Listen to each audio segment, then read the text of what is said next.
Jangan geser 5 amalan utama yang kanser paling takut. Kamu dah buat ke? Buah ke kacang berkulat jangan makan.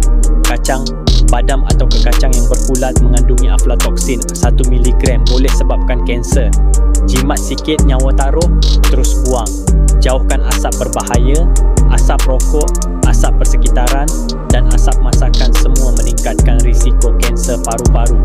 Nak selamat, berhenti merokok dan pastikan dapur ada alat penghisap asap. Minum alkohol cemarkan hati. Sekali mabuk, sekali hati merasai kerosakan. Minum berlebihan sebabkan risiko kanser hati meningkat. Berhenti sekarang, hati masih boleh pulih. Makanan terlalu panas bahaya.